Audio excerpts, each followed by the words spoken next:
I see you, I appreciate you, and I'm thankful you subscribed and keep showing up. This space is built on your insights. Leave your thoughts and lessons below. Now, cue the tension, cue the truth. Let's get into it.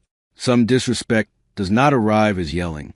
It arrives polished, smiling, and time for an audience. In this story, the moment that mattered was not only what a wife said at a party, but what she revealed about how she ranked her husband when status was in the room. That is a real decision point in any relationship. Pay attention to who your partner becomes when impressive people are watching. If they need to shrink you to feel taller, the problem is already deeper than one bad night. The sentence that ended my marriage was spoken over a tray of crab cakes and sparkling water in a downtown Detroit ballroom dressed in gold linen and white roses. My wife said it with a smile, so controlled it barely moved her lipstick. Dorian handles warehouse problems. She told a circle of donors. I build institutions. A few people laughed because they thought it was harmless. One man looked at his shoes. I remember the jazz trio near the window. The cold shined the river outside, and the way my fingers tightened around a sweating glass until I nearly cracked it. I did not answer her there. I left. I walked to the lobby of Marquette Hotel with my back straight and my face calm, because I was raised by a father who believed dignity should never be handed to a crowd. Outside, March wind came off the river like a warning. I stood under the awning and watched valets jog between black SUVs while my phone vibrated 3 times in my jacket. I did not check it. I kept hearing the exact rhythm of her voice. Not angry, not drunk, deliberate. That was the part that hurt. It was not a slip. It was a ranking. I had finally heard my place. If you have ever watched somebody get disrespected in public and knew that moment changed everything, stay with this story, because what happened after that party did not end in the ballroom. It ended in court. And if you enjoy real relationship drama stories with consequences, like this video, share it with someone who loves powerful storytelling, and subscribe for more stories like this. My name is Dorian Ellis. I was 42 that spring, born on the west side of Cleveland, living in a brick colonial in Grosse Pointe Park, and serving as operations vice president for a food distribution company that kept half the Midwest stocked with everything from school milk cartons to hotel coffee. My work was not glamorous. It smelled like cardboard, diesel, freezer air, and urgency. It also paid our mortgage, funded our children's schools, covered my mother-in-law's physical therapy one winter, and gave us the kind of comfort my wife had once said she did not care about. People say class is quiet. Money is not. My wife, Nia, was 41 and could make any room tilt toward her without raising her voice. She ran development for the Harbor and Ash Learning Foundation in Detroit, a nonprofit that had grown from neighborhood reading labs into a polished education brand with donor dinners, panel discussions, and glossy annual reports full of children photographed near sunlight and books. Nia had a gift for memory. She remembered names, wives' birthdays, where a board member's son wanted to go to college, which donor hated cilantro, which trustee preferred to be called doctor outside the hospital. She called that being thoughtful. Sometimes it was. Sometimes it was inventory. We had been married 14 years. We had 2 children, a 17-year-old daughter named Imani and a 10-year-old son named Caleb. Imani wore big silver hoops and kept a sketchbook under her mattress filled with clothing designs and cityscapes.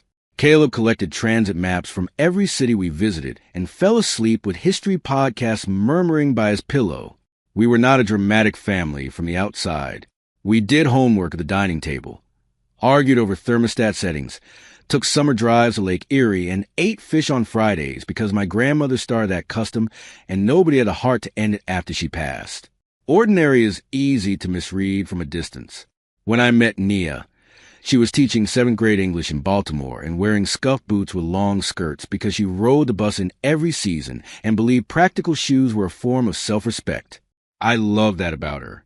She would underline sentences in library books with sticky notes instead of buying the books, then talk about Baldwin like she knew him personally. I was a route planner then, still trying to make middle management before 30, still ironing my own shirts on Sunday nights while listening to baseball on the radio. We fell in love talking over diner coffee near Penn Station, both of us hungry and building. She used to ask real questions about my work, not the shallow, kind people ask while scanning the room. Real ones. How do grocery stores never run out of bananas at the same time? What happens if snow shuts down 3 roads at once? Do drivers memorize those routes? I would draw little diagrams on napkins, and she would laugh at how excited I got over timing windows and cold chain compliance. Back then, she said competence was attractive. She said the world ran on invisible labor, and she respected people who kept systems from falling apart. I believed her because she sounded like herself when she said it. I do not know when that changed. The early years were lean, but honest. We rented the top floor of a row house in Baltimore with a radiator that banged all night like somebody trapped in walls. We bought furniture from church rummage sales and painted over scratches instead of replacing anything. On Fridays, we split lemon pepper wings from the carryout and argued about novels versus documentaries. She wanted to change public education. I wanted to run regional operations by 40. We were not chasing shine. We were chasing stability with purpose. When I got promoted and moved us to Detroit, Nia cried in the car from happiness because we could finally afford a washer and dryer. Detroit changed us differently. I found my footing in an industry built on reliability, and reliability gets rewarded when everybody else is chaotic. She left classroom teaching, earned a graduate degree, then stepped into nonprofit fundraising with a speed that surprised even her. Within 5 years, she was sitting on panels, photographed beside judges and CEOs, speaking at luncheons in jewel tones and clean heels. At first, I was proud in the uncomplicated way a husband should be proud. I bought flowers after major events. I learned board names. I practiced my tuxedo smile. I believed this was our rise, even when I noticed she was slowly editing me out. It was never one giant shift. It happened in pinpricks. Nia began correcting how I introduced myself. Say operation strategy, not warehouse management. She would pick at my suits. That tie is too funeral. She said my laugh carried too far in quiet restaurants. At a fundraiser in Bloomfield Hills, she once stepped on my toe under the table because I mentioned truck driver shortages during dinner with a venture capitalist. Later, she told me I had industrial energy and needed to understand the context. I told myself she was stressed, ambitious, and tired. I told myself marriage required translation. What I was really doing was sanding down my own humiliation into something easier to hold. The party that broke us was the Ashford Scholarship Winter Benefit, hosted in late March after the first teasing days of spring, when Detroit still did not trust warmth. I had spent that entire Thursday managing a refrigeration failure at our Toledo hub. 40,000 pounds of dairy product were at risk, and if we mishandled the timing, 3 school districts would have been short on deliveries by morning. I changed clothes in my office, shaved with a travel razor, and drove north in dress shoes at pinch because I had no time to stop home. Nia knew all this. She still texted me twice. Do not be late, and please look polished. When I arrived, the ballroom was already glowing with donor money. Glass chandeliers, soft strings, floral centerpieces tall enough to block honest conversation. Nia was in a bronze silk gown with one shoulder bare, wearing the diamond studs her aunt left her and the face she used for rooms where influence mattered. She kissed my cheek in the air, not quite touching me. "You made it," she said, with relief that sounded closer possession than affection. Then she adjusted my lapel and whispered, "Stay light tonight, Dorian. No shipping stories." I should have gone home then. That was the first decision I could have made differently. Instead, I stayed because I was still trying to be useful to a woman who only seemed to like me when I functioned correctly. I took my place beside her and let myself be steered through the room.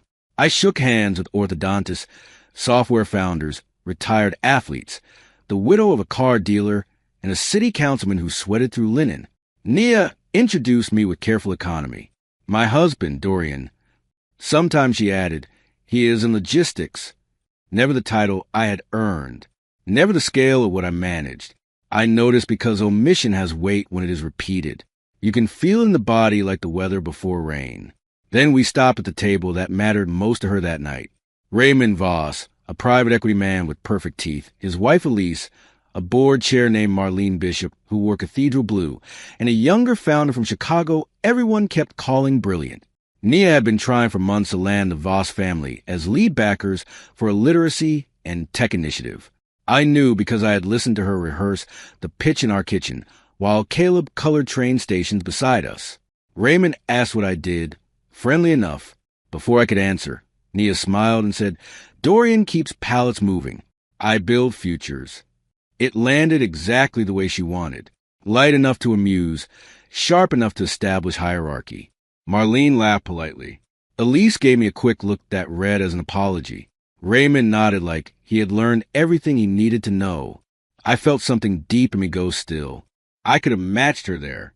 I could have said, "Actually, the systems I run feed schools, hospitals, and families while your husband monetizes debt." I could have embarrassed her back. That was the second decision. That could have gone another way. But I saw Caleb's face, then Imani's. I knew any public fight would become a story told about my temper, not her contempt.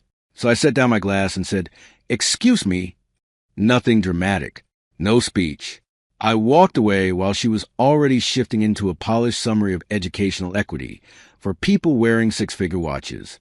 In the lobby, my reflection in the marble looked tired and older than 42. I took off my wedding ring and held it in my palm. Not as theater, just to feel its weight without meaning attached to it. Nia called twice, then texted, "Where you?" Then, "You are making this awkward." That wording cleared something for me. She was not concerned that she had hurt me. She was annoyed that I had disrupted the set design. I drove home to Grosse Pointe with the radio off, and my jaw aching from how hard I had clenched it. The streets were wet from an earlier rain, and every traffic light seemed to stay red long enough for me to remember another small cut I had excused. This year she called my company's holiday party Forklift Prom.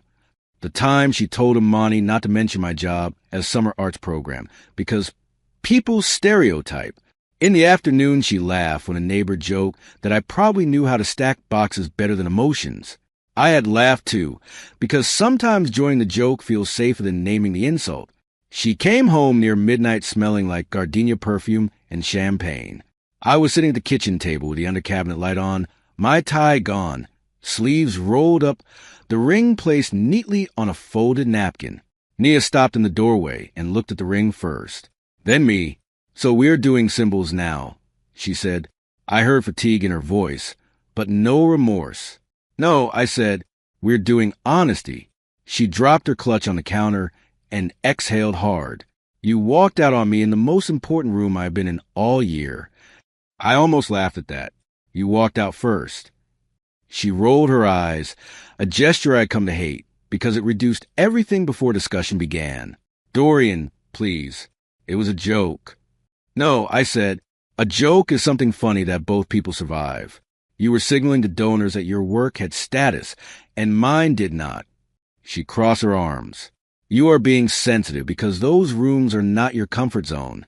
That sentence hit harder than the one at the party because it was private and therefore true to her. I remembered humming the refrigerator, the clock over the stove, the tiny sounds ordinary homes make while something important dies. "I want a separation," I said. She stared at me for 3 full seconds, then laughed once, short and unbelieving. "Over this?" "Not over this. Through this. Because this is where we have been heading for years." She sat down slowly, as if lowering herself into a meeting. "You are exhausted. You had a bad day. We can revisit this tomorrow." "I have revisited it for 5 years," I said. "Tomorrow is just the first day I am saying out loud." When I pushed the ring toward her, she did not touch it. She asked, very quietly, "Do you understand what this will do to the children?" I told her the children had already seen more than we thought. We told Imani and Caleb that Sunday afternoon, while rain tapped the windows and the furnace kicked on and off like an anxious throat clearing. Imani listened with her face turned blank in the way teenagers do when they refuse to give adults the full dignity of their pain. Caleb asked whether his train maps would have to be split between houses. That question nearly broke me. Nia cried before I did, but even then I could not tell whether she was grieving the marriage or the loss of control over its appearance. We promised routine, love, stability, honesty. We used every responsible word people use when they know their children will still hurt anyway. For 2 weeks, we managed a separation, like co-workers dissolving a startup. I moved into a furnished townhouse in Corktown near Michigan Avenue, close enough for school runs and soccer practice. I took the small room for my office and let Caleb help choose a blue comforter for his bed there. Imani asked for a drafting table instead of cute girl decor, which made me smile in spite of everything. Nia and I communicated by text and calendar invites. Clinical, efficient. It almost fooled me into thinking we might salvage some kind of decent co-parenting early. Then her attorney emailed mine with petitions seeking primary custody and child support structure like punishment. I read the filing in my office while the train horns from the old tracks outside sounded low and lonely. Nia's claim was that my schedule was too demanding for primary residential responsibility, that my travel made me inconsistent, and that the children relied on her for emotional structure and academic oversight. I sat there with the email open and felt a heat rise to my chest that had nothing to do with anger alone. Shame was in it too. Shame that I had mistaken our private war for something contained, when she was willing to rewrite my fatherhood in legal language if it helped her win. I called an attorney before lunch. Her name was Adrienne Cole, and she worked out a narrow brick office near campus marshes above a coffee shop that roasted beans too dark. She was in her 50s, wore flat shoes, spoke in clean sentences, and kept peppermint tea on her desk instead of water. "Tell me what your wife values most," she said after I explained everything. I almost answered, "The children," because that is the sentence good men are trained to say. But Adrienne watched me long enough that I told the truth. "Control," I said. "Image. Access. Winning rooms." Adrienne nodded. "Then court is where those values get stress tested." She asked me for evidence of involvement. I almost laughed from disbelief because if there's one thing I know how to do, it is document systems under pressure. For 6 years, I had kept a family operations board and a private app, one built myself with templates from old scheduling software. It started because Nia kept forgetting who had signed permission slips and who had bought cleats, and whether Caleb's inhaler refill was done. I tracked school events, pickups, medication logs, music lessons, design camp, pediatric appointments, parent-teacher conferences, grocery spending, and which parent was physically present. Not because I planned for war, because I had been quietly compensating for chaos. Adrienne looked through the records and sat back in her chair. "Mr. Ellis," she said, "you have accidentally prepared for the exact lie she intends to tell." There were calendars color-coded by child and task, receipts from early morning pharmacy runs, emails with teachers where I asked follow-up questions Nia never knew existed, photos stamped with dates showing me at robotics competitions, choir rehearsals, dentist visits, architecture camp drop-off, even a miserable November night at a field hockey game where the temperature had made my knees ache. We printed everything. We organized it into binders so clean they looked like internal audits. I went home that night and cried from pure relief in my parked car. Nia came out hard in the first hearing. She wore a cream suit and pearl earrings and spoke with a measured hurt of someone auditioning for reasonableness. Her attorney described me as devoted but unavailable, financially generous but domestically inconsistent. He used phrases like high-demand executive travel, unpredictable operational crises, and limited daytime presence. Nia testified that Caleb called her first when he was sick and that Imani depended on her for girl things. The judge, a patient woman named Denise Holloway, listened without visible reaction. I learned something that morning. Polished people trust the sound of their own stories so much they stop checking whether the facts can survive daylight. When it was Adrienne's turn, she did not raise her voice once. She simply built the week of our family life in front of the court, like laying track. Monday school drop-off, my badge scan at 7:58, then pediatric appointment at 4:15. Tuesday design portfolio review for Imani, my signed attendance sheet. Wednesday Caleb soccer practice, my text arranging snacks. Thursday emergency inhaler pickup after a weather flare. Friday grocery receipt, dinner photos, homework log. Then she repeated that pattern across months. Nothing dramatic, just consistency. My ordinary fatherhood, which had never been flashy enough for Nia, became impossible to deny when stapled, dated, and entered into the record. The hardest day came when Imani was called to speak. She was 17, tall like my mother, and had learned over the previous year to keep one eyebrow lifted when adults insulted her intelligence. Nia's attorney asked which parent helped most with school. Imani said, "It depends on the kind of help." He tried again. "Emotionally, who are you closest to?" She folded her hands. "That is not the same as who shows up." Then she described me driving her to a Saturday pre-college portfolio review in Ann Arbor during a snow advisory, while Nia attended a donor brunch. She mentioned how I learned fabric terms just to understand her sketches. Nia did not look at her. Caleb was too young to testify formally, but his counselor submitted notes about his attachment and routines. I learned from those notes that my son measured love through predictability. He listed Dad makes breakfast the same every school day as one of the things that made him feel safe. Toast cut diagonally, strawberries on the side, bus tracker open on the tablet, weather report checked twice. I sat in Adrienne's office reading that and had to wipe my eyes. We think children only remember birthdays and vacations. They remember systems. They remember which adult steadied the morning. They remember the hand that put the right shoes by the door before they even asked. The court process stretched into summer. Detroit heat laid itself over the city like damp fabric. Air conditioners rattled.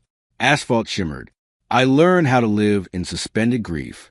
In the mornings, I managed route disruptions and staffing issues. In the evenings, I helped Kayla build a cardboard model of Chicago Union Station and listened to Imani debate whether she wanted Parsons or RISD more. At night, once they slept, I sat on my little back patio in Corktown with no music and thought about the life I had mistaken for partnership. I missed my wife some nights, which embarrassed me. People think missing someone means you were wrong to leave. It does not. Nia and I saw each other mostly in transitions. School parking lot handoffs, recital rows, a rush exchange outside a pediatric dentist office where she told me Caleb's new backpack was too childish, and I said it was a train, not a cartoon. Sometimes I caught glimpses of the woman I had loved. She still bent to fix Caleb's collar.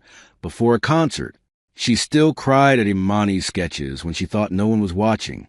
But there was a new brittleness in her, the kind that comes when the image has to work overtime because control is slipping. Every interaction felt like she was reading from a polished script while her real panic shook underneath. The reveal that changed everything came from money, not emotion. Adrienne subpoenaed financial records tied to household spending because Nia had implied she could maintain the children's lifestyle independently if granted primary custody. The truth was more complicated. Nia had been using foundation-related perks and donor reimbursements in careless ways, not criminal exactly, but sloppy enough to raise eyebrows. Tickets, travel upgrades, cultivation dinners that looked suspiciously personal, boutique expenses coded as event wardrobe. More important for family court, the record showed she depended heavily on my income, while privately belittling the work that created it. I did not enjoy that discovery. I am saying that plainly because bitterness distorts memory. The ugliest private conversation we had happened in a courthouse hallway after a settlement conference failed. The walls were beige, the carpet smelled old, and a vending machine hummed nearby like a witness refusing involvement. Nia stepped in front of me and said, "You want them because you want to punish me." I answered too quickly. "No, I want them because I know what their week actually looks like." Her face changed. For the first time, she seemed less angry than frightened. "You are good at making lists, Dorian. That is not the same as being needed." I took a breath before answering, because that wound was real. "Needed is not ownership," I said. The final hearing took place on a Tuesday in early September, the first cool morning after a long, hot stretch. Kids were back in school. The city smelled like wet leaves and buses.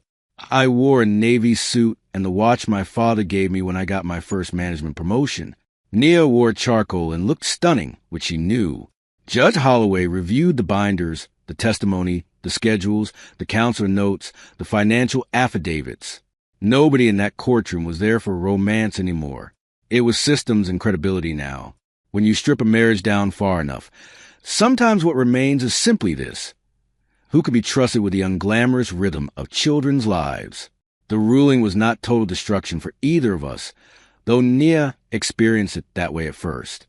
Judge Holloway awarded joint legal custody, with primary residential placement to me during the school week and substantial parenting time to Nia, including alternating weekends, one midweek overnight, share holidays, and expanded summertime.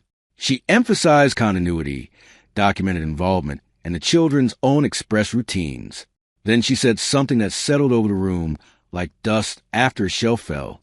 This court is concerned by evidence that one parent repeatedly demeaned the labor that materially supported the household while relying upon it. Nia looked down. I did not. I needed to hear every word. Outside the courtroom, people move around us with their own griefs and victories folded in manila envelopes. Nia stood near the elevators, gripping her phone so tightly her knuckles blanched. You took what mattered most to me, she said. I had thought I would feel triumphant if she ever said something like that. I did not. I felt tired.